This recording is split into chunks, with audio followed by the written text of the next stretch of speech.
ಎಲ್ಲರಿಗೂ ನಮಸ್ಕಾರ. ನನ್ನ ಹೆಸರು ನಿಂಗಯ್ಯ. ನಿಂಗಯ್ಯ ಅನ್ನೋದಕ್ಕಿಂತ ಕಾಲೇಜ್ನಲ್ಲಿ MN ಅಂದರೆ ಗೊತ್ತಾಗ್ತಿತ್ತು, ನಿಂಗಯ್ಯ ಅಂದರೆ ಯಾರಿಗೂ ಗೊತ್ತಾಗ್ತಿರಲಿಲ್ಲ. ಬಹುಶಃ ನಾನು MA BEd ಮಾಡಿ ಬಂಡೆ ಮಠದಲ್ಲಿ ಹೈಸ್ಕೂಲ್ ಟೀಚರ್ ಆಗಿದ್ದ ಸಂದರ್ಭದಲ್ಲಿ ನನ್ನನ್ನು ಬಹುಶಃ ಎಲ್ಲರೂ ಕೆಲಸ ಹುಡುಕೊಂಡು ಬರ್ತಾಯಿದ್ರು. ಆದರೆ TSR ಸರು ನನ್ನನ್ನು ಹುಡುಕೊಂಡು ಬರಲೇಬೇಕು ಅಂತ ಹೇಳಿದರು. ಬಂದಾಗ ಆಕಸ್ಮಿಕವಾಗಿ ನನಗೆ ಅವ್ರು ಕರೆದಿದ್ದು ಸಂಸ್ಕೃತ್ MA ಮಾಡ್ಕೋ ಅಂತ.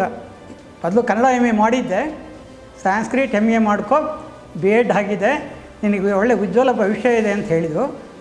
MA ಮಾಡಿದೆ. ಸಂಸ್ಕೃತ್ MA ಮುಗಿದ ಮೇಲೆ ಸೀತಾರಾಮ್ ಕರೆದ್ರು.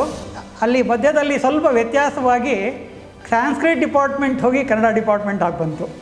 50 ವರ್ಷ ತುಂಬಿರ್ತಕ್ಕಂಥ ಸಂದರ್ಭದಲ್ಲಿ, ಈ ಗೋಲ್ಡನ್ ಜುಬ್ಲಿ ಸಂದರ್ಭದಲ್ಲಿ ಎಲ್ಲ ಹೊರಗಡೆ ಇರ್ತಕ್ಕಂಥ ವಿದ್ಯಾರ್ಥಿಗಳು ಎಲ್ಲರೂ ಕೂಡ ಬಂದು ದಯವಿಟ್ಟು ಇಲ್ಲಿ ಭಾಗವಹಿಸಬೇಕು. ಅನೇಕ ವಿದ್ಯಾರ್ಥಿಗಳು IAS ಪಾಸ್ ಮಾಡಿದಾಗ ನನಗೆ ಫೋನ್ ಮಾಡಿ ಹೇಳಿದ್ದಾರೆ, ಸರ್ ನೀವು ಹೇಳ್ಕೊಡ್ತಕ್ಕಂಥ ಜನರಲ್ ನಾಲೆಡ್ಜಿಂದ ನಾವಿವತ್ತು ಪಾಸ್ ಮಾಡಿದ್ದೀವಿ ಅಂತ ಹೇಳಿ.